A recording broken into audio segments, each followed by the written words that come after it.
ओम शांति।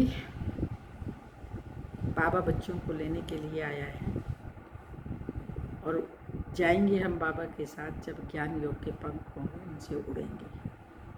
तो बाबा ने कहा उड़ने के लिए कंप्लीट प्योर बनो, संपूर्ण सरेंडर हो जाओ। जब संपूर्ण सरेंडर हो जाएंगे, सब कुछ बाबा को दे देंगे, तो बस फिर सोचने का काम भी हमारा बाबा ही करेगा। हमें कुछ भी करने की आवश्यकता नहीं होगी। तो इसलिए बाबा ने आज हम बच्चों को साथ चलने की तैयारी कराई है। वो तैयारी हमें करनी है। तो सुनते हैं बाबा के शब्दों में, बाबा के महावाक्य 2-6-21 के साकार आत्मन धारणा युक्त महावाक्य हैं। मीठे बच्चे, बाप के साथ उड़ने के लिए कंप्लीट प्योर बनो, संपूर्ण सरेंडर हो जाओ। ये देह भी मेरी नहीं है, बिल्कुल अशरीरी बन जाओ।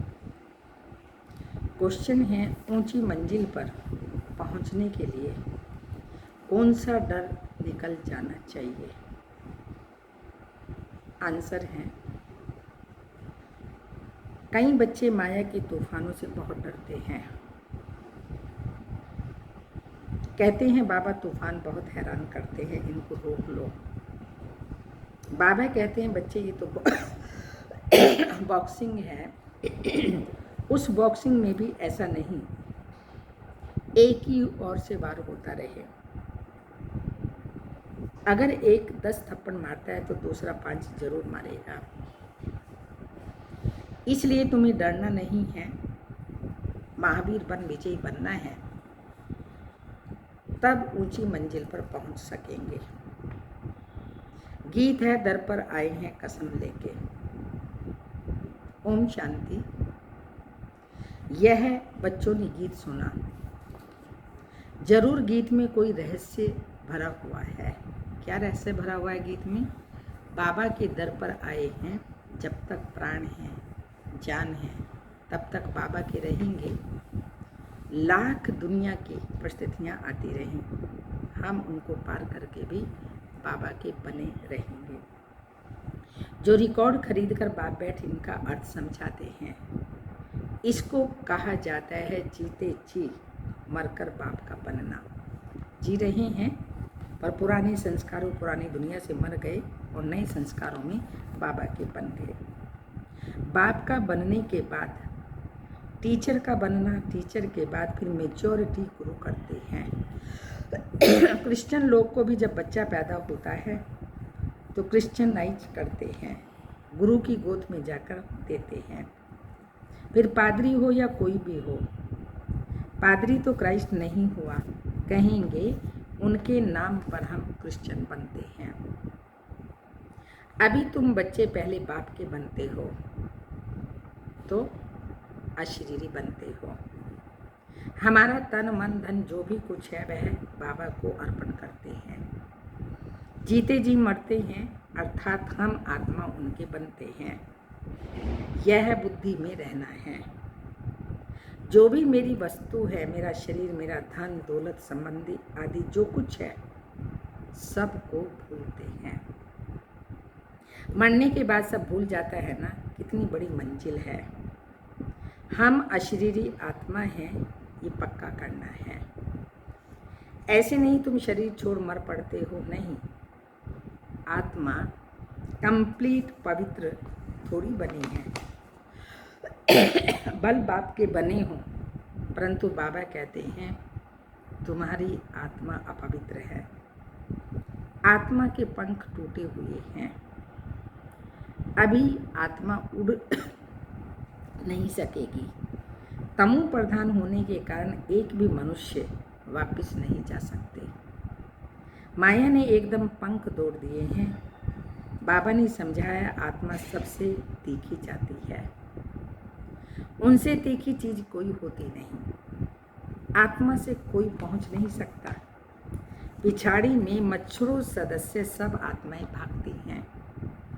कहाँ जाती हैं? बहुत दूर दूर, चांद सितारों से भी पार। वहाँ से फिर लौटना नहीं है।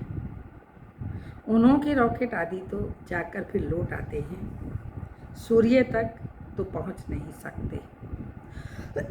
तुमको तो उनसे भी बहुत दूर जाना है, सूक्ष्म वतन से ऊपर मूल वतन में जाना है। आत्मा को पंख मिल जाते हैं, हिसाब किताब चुकतो कर आत्मा पवित्र बन जाती है। क़यामत के समय की महिमा बहुत लिखी हुई है। सभी आत्माओं को शिव बाबा ले जाते हैं हिसाब किताब चुकतो कर। अभी तो सब आत्माएं मैली पाप आत्मा हैं। भल बड़े बड़े गुरु साधु सन्यासी आदि हैं, समझते हैं हम गुरु हैं। अहम ब्रह्मस्मि, अहम ब्रह्म कहते हैं। हम ब्रह्म में पहुंच गए, अब बैठे हुए हैं यहाँ, और ब्रह्म में फिर कहाँ पहुँचे हुए हैं। अभी तुम जानते हो हम आत्माएं ब्रह्म में रहने वाली हैं, परंतु अभी वहाँ कोई भी जा नहीं सकते। सब आत्माएं यहाँ पुनर्जन्म लेती हैं। ये बेहद का ड्रामा है। सब एक्टर्स को पार्ट प्ले कर वापिस जाना है, वहाँ से फिर पार्ट बजाने आना जरूर है।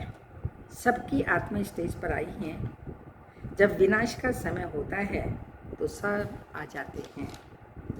वहाँ रहकर क्या करेंगे? एक्टर बिगर पार्ट बजाए घर में थोड़ी बैठ जाएगा, नाटक में जरूर आना पड़ेगा। वहाँ से जब सब चले जाते हैं तब फिर बाप सबको ले जाते हैं। तो बाप कहते हैं मैं भले यहाँ हूँ तो भी आत्माएं आती रहती हैं, परम धाम से आत्माएं आती रहती हैं। तब तो इतनी वृद्धि हुई। सतयुग में देखो, शुरू में 9 लाख थी, धीरे धीरे धीरे धीरे त्रेता एंड तक 33 करोड़ आत्माएं हुई। देवताएं कहते हैं 33 करोड़। फिर वो आत्माएं और बढ़ती गई, क्योंकि सतयुग की, त्रेता की, द्वापर की भी आत्माएं परमधाम से आ रही थी, और सतयुग त्रेता की भी। अब कलयुग एंड में आकर के देखो, सतयुग की आत्माएं भी, त्रेता की भी, द्वापर की भी, फिर कलयुग की भी, और वो सारी। तो इसलिए पॉपुलेशन इतनी बढ़ी हुई है। तो जब इतनी पॉपुलेशन बढ़ जाती है, सब आत्माएं परमधाम से इस सृष्टि पर आ जाती हैं, तब इस बेहद के नाटक का दी एंड होता है। फिर वापिस घर अपने जाती हैं सभी आत्माएं। तो वहाँ से सब चले जाते हैं, फिर आते हैं, तब फिर बाप सबको ले जाते हैं। तो बाप कहते हैं मैं पल यहाँ हूँ तो भी आत्माएं आती रहती हैं, वृद्धि को पाती रहती हैं नंबरवार। फिर तुम जाएंगे भी नंबरवार। सारा तुम्हारी अवस्था पर मदार है, इसलिए तुम्हें मर जीवा बनना है। हम आत्मा हैं, ये निश्चय करना मेहनत है। बच्चे घड़ी घड़ी देह अभिमान में आकर भूल जाते हैं। देही अभिमानी तब रहेंगे जब कंप्लीट सरेंडर होंगे। बाबा ये सब आपका है और मैं भी आपका हूँ। ये देह जैसे कि हमारी नहीं है, इनको मैं छोड़ देता हूँ। बाबा मैं आपका हूँ। बाबा कहते हैं मेरा बन और सबसे ममत्व मिटा दो। बाकी ऐसे नहीं कि यहाँ आकर बैठ जाना है और बुद्धि योग भटकता रहे। ये बाबा नहीं चाहता। रहो भल कहाँ भी, लेकिन बुद्धि से सब मनुष्य आत्माओं को, व्यक्तियों को भूल जाओ। तुमको अपना धंधा धोरी करना है, घर संभालना है, बच्चे को कर्जा उतारना है। जो बच्चे का कर्ज माता पिता पर, वो उतारना है। बच्चे को कर्जा उतारना है माता पिता का, उनकी सेवा का अजूरा देना है। फिर बच्चों को भी माता पिता का कर्जा उतारना है। माँ बाप की पालना का कर्ज चढ़ता है बच्चों पर। अब बाप तुम्हारी पालना कर रहे हैं। शुरू में जो भी आए थे सबने झट सरेंडर कर दिया, अपने पास कुछ भी नहीं रखा, सरेंडर किया। उस धन से तुम बच्चे भारत को पावन बना रहे हो। भारत ही बिल्कुल पवित्र था। भारतवासियों जैसा पवित्र सुखी कोई हो नहीं सकता। भारत सबसे बड़ा तीर्थ है, जहाँ पतित पावन बाप आकर सारी सृष्टि को, पतितों को भी पवित्र बनाते हैं। अभी यह तत्व आदि सब दुश्मन हैं। अर्थक्वेक होगी, तूफान लगेंगे, क्योंकि तमो प्रधान है, तो नेचुरल कैलेमिटीज भी आएंगी, बहुत दुख देंगी। नेचुरल कैलेमिटीज एक ही तत्व देखो आता है तो क्या से क्या कर देता है। इस समय सब दुख की चीजें हैं, सतयुग में सब सुख की चीजें हैं। वहाँ ये तूफान व गर्म वायु आदि कुछ नहीं होता। तुम्हारे में भी ये बातें बहुत थोड़े समझते हैं। आज हैं कल नहीं हैं, तो कहेंगे चले जाते हैं बाबा का हाथ और साथ छोड़ करके, तो कहेंगे कुछ समझा ही नहीं। आते रहे लेकिन कुछ समझा ही नहीं। यहाँ आते हैं परंतु सब कायम थोड़ी रहते हैं। यहाँ से गए 10 दिन के बाद समाचार लिखेंगे, मधुबन जाते हैं, फिर सेंटर्स पर जाते हैं, घरों में जाते हैं, तो फिर पत्र लिखेंगे, समाचार लिखेंगे, बाबा फलाने को माया खा गई। ऐसे होता रहता है। छोटे फूल बड़े हों तो उसमें फल तो आ जाएं, उनमें फिर दूसरों को आप समान बनाने की ताकत रहती है, उनका फल निकलता है।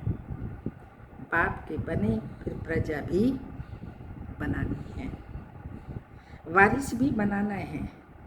पंडे बन बाबा के पास आए, बस हम पहुंच गए, नहीं मंजिल बड़ी है। कहते हैं माया के तूफान बहुत आते हैं, तुम बाप के बने हो तो तूफान तो आएंगे। कहते हैं बाबा हम आपके थे, आपसे वर्षा लिया था, फिर पुनर्जन्म लेते लेते 84 जन्म पास किया, फिर आकर आपका बने हैं। मैं तो आपसे वर्षा लेकर छोड़ूंगा। तो ऐसे बाप को इतना याद करना पड़े और आप समान बनाए फल भी देना पड़े, नहीं तो माला कैसे बनेगी, बाप का वारिस कैसे बनाए। प्रजा भी चाहिए और वारिस भी चाहिए जो गद्दी पर बैठे। बाप के पास तो बहुत आते हैं, बाप के पास तो बहुत आते हैं, फिर फारकती दे देते हैं, बुद्धि का योग टूटा, खेल खत्म। कई बच्चे बाबा से आकर पूछते हैं, बाबा अवस्था को कैसे जमाएं, कोई तूफान ना लगे। इसका रास्ता तो बताते ही रहते हैं, बाप को याद करो, तूफान तो लगेंगे। बॉक्सिंग में ऐसा कभी देखा जो कोई एक ही थप्पड़ खाता रहे? जरूर दोनों में ही हिम्मत होगी। 5 थप्पड़ अगर एक लगाएगा तो 10 दूसरा भी लगाता होगा। यह भी बॉक्सिंग है। बाप को याद करते रहेंगे तो माया भागती जाएगी, परंतु फट से तो नहीं होगा, माया से कुश्ती लड़नी है। ऐसे मत समझो माया थप्पड़ नहीं मारेगी, वो तो और ही हैरान करेगी, देखेगी ये बाप के पक्के बच्चे बने नहीं बने हैं, तो वो हमारे को देखती है कितने बाप के हम नज़दीक हैं। भल कोई भी हो, बड़ी बॉक्सिंग है, बहुत डर जाते हैं। माया एकदम नाक में दम कर देती है। युद्ध स्थल है ना, बुद्धि योग लगाने में माया बड़े विघ्न डालती है। मेहनत सारी योग में है। भल बाबा कहते हैं ज्ञानी तो आत्मा मुझे प्रिय है, परंतु ऐसे नहीं सिर्फ ज्ञान देने वाले प्रिय है। तो बाबा बता रहे हैं परंतु ऐसे नहीं सिर्फ ज्ञान देने वाले प्रिय हैं। पहले तो योग पूरा चाहिए, बाप को याद करना है, माया के विघ्नों से डरना नहीं। विश्व का मालिक बनते हैं ना, सब बनेंगे। पूछ रहे हैं, बाबा का क्वेश्चन है, सब बनेंगे। 16,108 की माला तो बहुत बड़ी है, अंत में आकर पूरी होगी। त्रेता अंत तक कितने प्रिंस प्रिंसेस बनते हैं, कुछ तो निशानियाँ चाहिए ना। 8 की भी निशानी है, 108 की भी निशानी है, ये बिल्कुल राइट है। माला बनती है ना 8, 108, 16,108। कुछ तो निशानियाँ होंगी। त्रेता अंत में इतने 16,108 प्रिंस प्रिंसेस होते हैं। शुरू में तो नहीं होंगे, पहले थोड़े होते हैं, फिर वृद्धि होती जाती है। वह सब बनते यहाँ हैं। चांस बहुत अच्छा है, परंतु मेहनत बहुत है। गीत में भी कहते हैं कभी नहीं छोड़ूंगा, मर जाऊंगा। बाबा, ये तन मन धन सब आपका है। हम अशरीरी बन आपको याद करते हैं, बुद्धि योग आपसे लगाएंगे। बाबा फिर कहते हैं ये सब बच्चों के लिए ही है। बच्चे कहते हैं हमारा सब कुछ आपका है। कहते हैं ना, ये सब भगवान ने दिया है। अब बाप कहते हैं ये सब कुछ खत्म हो जाना है। तुम्हारे पास क्या है? ये शरीर भी खत्म हो जाएगा। अब मैं फिर तुमको बदली कर देता हूँ। सिर्फ एक्सचेंज करते हैं ना। तो बाप कहते हैं बच्चे अशरीरी बनो और मुझे याद करो। बुद्धि से सब कुछ सरेंडर करो। राजा हरिश्चंद्र की कथा है ना, बोला अमानत रख दो। हमारा भी तन मन धन सब बाबा का है, केवल अमानत रूप में हम संभाल रहे हैं, बाकी मेरा कुछ नहीं, सब बाबा का है। तो बाबा कहते हैं इन सभी शास्त्रों आदि का सार तुमको समझाता हूँ। मैंने ही तुम्हें ब्रह्मा मुख द्वारा राजा रानी बनाया था, फिर अब बनाता हूँ। कभी भी मनुष्य को गीता सुनाए, राजयोग सिखाए, राजा रानी नहीं बना सकते। फिर गीता सुनने से क्या फायदा? बाप कहते हैं मैं खुद कल पाकर तुमको स्वर्ग का मालिक बनाता हूँ। हमारे बनेंगे तब तो वारिस बनेंगे। तो जितना योग में रहेंगे उतना शुद्ध बनते जाएंगे, आत्मा के अंदर शुद्धता आती जाएगी। बाबा ये सब आपका है, हम तो ट्रस्टी हैं। आपके हुक्म बगैर हम कुछ भी नहीं करेंगे। शरीर निर्वाह कैसे करना है वह भी मत लेनी है। बाबा से वो श्रीमत लेनी है। अक्सर करके गरीब ही पूरा पोता मिल देते हैं, साहूकार दे न सके। सरेंडर हो नहीं सकते। कोई विरला निकलता है, जैसे एक जनक का नाम है, बाल बच्चे ज्वाइंट प्रॉपर्टी है, तो वह अलग कैसे हो? साहूकार लोग अपनी प्रॉपर्टी निकालें कैसे जो सरेंडर हो? बाप है गरीब निवाज। सबसे गरीब माताएं हैं, उनसे जास्ती कन्याएं गरीब हैं। कन्याओं को कभी वर्षे का नशा नहीं रहेगा, बच्चे तो बाप की जागीर का नशा रखते हैं। तो वह सबको छोड़ फिर बैकुंठ का वर्षा लेना है। दान हमेशा गरीब को दिया जाता है। भारत है सबसे गरीब। हाँ, अमेरिका तो बहुत साहूकार है, उनको वर्षा देते हैं क्या? भारत सबसे साहूकार था और कोई धर्म नहीं था, सिर्फ भारतवासी ही थे। एक भाषा थी। गॉड इज वन, मैं वन सॉवरेंटी, वन धर्म, वन भाषा स्थापन करता हूँ। वन ऑलमाइटी, वन गवर्नमेंट स्थापन करता हूँ। मन से फिर 2-3 होंगे। अभी कितने धर्म हैं, फिर जरूर वन में जाना चाहिए। 5000 वर्ष की बात है। 5000 वर्ष की बात है। वन धर्म था। विद्वानों ने सत्युग की आयु लाखों वर्ष लगा दी है। समझते ही नहीं सत्युग क्या होता है। समझते हैं स्वर्गवासी हुआ, शायद ऊपर चला गया। दिलवाड़ा मंदिर में भी स्वर्ग ऊपर छत में है, तो मनुष्य मूझ जाते हैं। वास्तव में स्वर्ग कोई ऊपर नहीं है, यहाँ ही था। जब स्वर्ग होता है नरक नहीं, जब नरक होता है स्वर्ग नहीं। जैसे रात है तो दिन नहीं, और दिन है तो रात नहीं। दोनों दुनिया यहाँ होती है, स्वर्ग भी और नरक भी, पर एट अ टाइम नहीं होते हैं। जब रात है तो दिन नहीं होता, दिन है तो रात नहीं होते। तुम अभी जानते हो बाबा के पास जाकर फिर यहाँ ही आकर राज्य करेंगे। तो यह ज्ञान बुद्धि में रहना चाहिए। जो कोई को समझा सको, कच्चे को तो माया चिड़िया खा जाएगी। इसलिए फोटो भी मंगाए जाते हैं,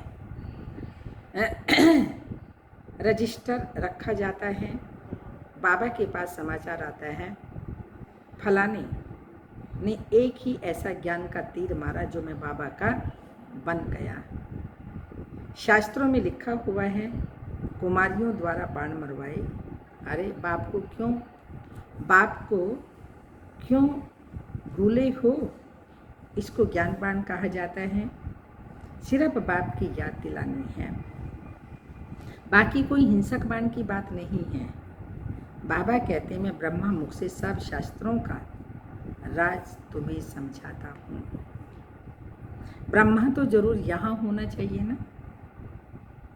उन्होंने फिर विष्णु की नाभि कलम से ब्रह्मा दिखाया है।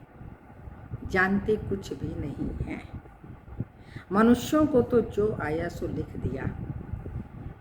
गंदगी तो बहुत है, रिद्धि सिद्धि वाले भी बहुत हो गए हैं। सच जब निकलता है तो झूठे उसका सामना करते हैं। अब तुम समझते हो कि शिव बाबा है निराकार और यह ब्रह्मा है साकार। बाकी नाभि आदि की तो बात ही नहीं है। अच्छा, मीठे मीठे सिक्की लदे बच्चों प्रति माता पिता बाप दादा का याद प्यार। Good morning, diamond morning. रूहानी बाप की रूहानी बच्चों को नमस्ते। हम रूहानी बच्चों की रूहानी माता पिता बाप दादा को याद प्यार। गुड मॉर्निंग, डायमंड मॉर्निंग, ओम नमस्ते। तो आज बाबा ने अशरीरी होने की मेहनत करनी है, पुरानी दुनिया से ममत्व मिटा देना है, बाबा को वारिस बनाना है। साथ साथ बाबा ने कहा कुमारियाँ सबसे ज़्यादा गरीब है। भारत गरीब है, भारत को ही बाबा वर्षा देता है, अमेरिका आदि को नहीं देता है। तो आज की धारणा है, अब ज्ञानी तो आत्मा बनना है। सिर्फ ज्ञान सुनाने वाले नहीं, याद की भी मेहनत करनी है। ज्ञान सुनाने की भी, याद की भी मेहनत करनी है। अशरीरी होकर अशरीरी बाप को याद करना है। सेकंड पॉइंट है, बाप का बनकर दूसरी सब बातों से ममत्व मिटा देना है। यह देह भी मेरी नहीं, पूरा देही अभिमानी बन कंप्लीट सरेंडर होना है। तन भी मेरा नहीं, मन भी मेरा नहीं, धन भी मेरा नहीं, समय संकल्प श्वास सब बाबा का है। तो बाबा ने कहा पूरा सरेंडर होना है। तुम पूरा सरेंडर होते, सब कुछ बाबा को देते हो, ट्रस्टी बन करके रहते हो, तो बाबा भी तुम्हें भविष्य में सब कुछ देता है। तो ट्रस्टी निमित्त होकर के चलना है। वरदान है, ज्ञान योग की पावरफुल किरणों द्वारा पुराने संस्कारों रूपी कीटाणुओं को भस्म करने वाले मास्टर ज्ञान सूर्य भाव, जो हमारे पुराने संस्कार हैं, जन्म से अंदर घुसे हुए हैं। कई बार हमको मालूम भी नहीं पड़ता है ये पुराने संस्कार कैसे अपना काम कर रही हैं। तो इसके लिए बाबा ने कहा पावरफुल किरणें, उन किरणों से इन जन्म्स को समाप्त करना है। जैसे सूर्य की जब तपत होती है तो कितनी ऊंच सूर्य है, उसकी किरणें इतनी ऊंची स्थान से नीचे पड़ती हैं, तो जन्म्स तो क्या, कितनी बार तो पशु पक्षी भी भस्म हो जाते हैं। तो ऐसे ही ज्ञान सूर्य शिव बाबा की याद से हमें पावरफुल बनकर के सब विकारों को, बुराइयों को, और जो भी पुराने संस्कार रूपी जन्म्स हैं उन सबको भस्म करना है। उससे फिर वातावरण क्या होगा, जो तमो प्रधान है सतो प्रधान बनता जाएगा। तो वृत्ति, बोल और कर्म, लेकिन वृत्ति पावरफुल तब बनेगी जब पावरफुल योग होगा। तो यही बाबा ने कहा कैसे वे पतित वातावरण को बदलने के लिए अथवा पुराने संस्कारों रूपी कीटाणुओं को भस्म करने के लिए यही स्मृति रहे कि मैं ज्ञान सूर्य हूँ। शिव बाबा ज्ञान सूर्य, मैं मास्टर ज्ञान सूर्य। मैं मास्टर ज्ञान सूर्य हूँ। सूर्य का कर्तव्य रोशनी देना और किचड़े को खत्म करना है। तो ज्ञान योग की शक्ति व श्रेष्ठ चलन द्वारा यही कर्तव्य करते रहो। यदि पावर कम है तो ज्ञान सिर्फ रोशनी देगा, परंतु संस्कार रूपी कीटाणु खत्म नहीं होंगे। इसलिए पहले योग तपस्या द्वारा पावरफुल बनो। पहले पावरफुल बनो, फिर सब विकारों को भस्म करो। स्लोगन, शुभ भावना। शुभ कामना के श्रेष्ठ संकल्प ही जमा का खाता बढ़ाते हैं। जितनी हमारी प्रत्येक आत्मा के प्रति शुभ भावना और शुभ कामना होती है, उतना ही हमारा जमा का खाता बढ़ता जाता है। आज का होमवर्क है, लौकिक रीति में फिजिकली एक्सरसाइज कब करते हैं? जब मोटे होते हैं। एक्सरसाइज के साथ साथ परहेज भी रखते हैं, खाने पीने का बहुत ध्यान रखते हैं। हमारा तो खान पीन ही शुद्ध है, पवित्र है, तामसिक नहीं है, सतो प्रधान है। प्लस बाबा की याद में बना हुआ, बाबा की याद में खाते हैं तो ब्रह्मा भोजन बन जाता है। अन्न का मन पर प्रभाव पड़ता है ना, तो जब हमारा भोजन अन्न शक्तिशाली है, सतो प्रधान है, तो मन और सतो प्रधान बन जाता है। तो बाबा ने आज कहा, जैसे मोटेपन को मिटाने का साधन खान पान की परहेज और एक्सरसाइज, वैसे यहाँ भी बुद्धि द्वारा बार बार कौन सी एक्सरसाइज करनी है? कल की थी एक्सरसाइज, घंटे घंटे बाद 5 मिनट 5 सेकंड भी हमको अशरीरी बनने की प्रैक्टिस और 5 स्वरूपों की प्रैक्टिस करनी है। आज है अशरीरीपन की एक्सरसाइज करो। घंटे घंटे के बाद, जैसे बाबा ने एक बार कहा था टाइम नहीं मिलता, कई लोग ऐसा कहते हैं, तो बाबा ने कहा था कि पानी पीने का तो टाइम मिलता है। तो जब टाइम पीते हैं 2 मिनट लगेंगे, 3 मिनट लगेंगे, तो 1 घंटे के बाद ये एक्सरसाइज करो अशरीरीपन की। वैसे यहाँ भी बुद्धि द्वारा बार बार अशरीरीपन की एक्सरसाइज करो। और बुद्धि का भोजन संकल्प है, उनकी परहेज रखो। जो व्यर्थ संकल्प चलते हैं इधर उधर, पर चिंतन, पर दर्शन, पर ये 5 पर काट दो। तो ये एक्सरसाइज करो, उनकी परहेज रखो। आत्मा का भोजन संकल्प है ना, तो शुद्ध संकल्प और अशुद्ध संकल्प दोनों होते हैं। तो अशुद्ध संकल्पों का परहेज, तो मन लाइट होगा, एक रस होगा और शक्तिशाली बन जाएगा। क्या होगा? लाइट भी होगा, एक रस भी होगा और शक्तिशाली भी बन जाएगा। तो आज की एक्सरसाइज अशरीरी बनने की और परहेज है व्यर्थ संकल्पों का। तो ये आज सारा दिन हम सभी को एक्सरसाइज करनी है। अशरीर माना आत्माभिमानी, पर कौन सी आत्मा हूँ? महान आत्मा, पुण्य आत्मा, देवात्मा बनने वाली हूँ। स्वदर्शन चक्रधारी आत्मा हूँ, फिर कालदर्शी आत्मा हूँ, फिर नेत्री आत्मा हूँ। मैं भाग्यशाली आत्मा हूँ, बाबा के सन्मुख रहने वाली आत्मा हूँ। कितना बड़ा नशा है कि मेरे साथ बाबा पाठ बजा रहा है और मैं बाबा के साथ पाठ बजा रही हूँ। तो ये सब शुद्ध संकल्प हैं। जब हम ये शुद्ध संकल्पों का भोजन खाएंगे तो व्यर्थ का भोजन तो अपने आप ही दूर हो जाएगा। आत्मा इतनी खुश रहेगी, इतनी संतुष्ट रहेगी, जो और भोजन करने की आवश्यकता ही नहीं होगी।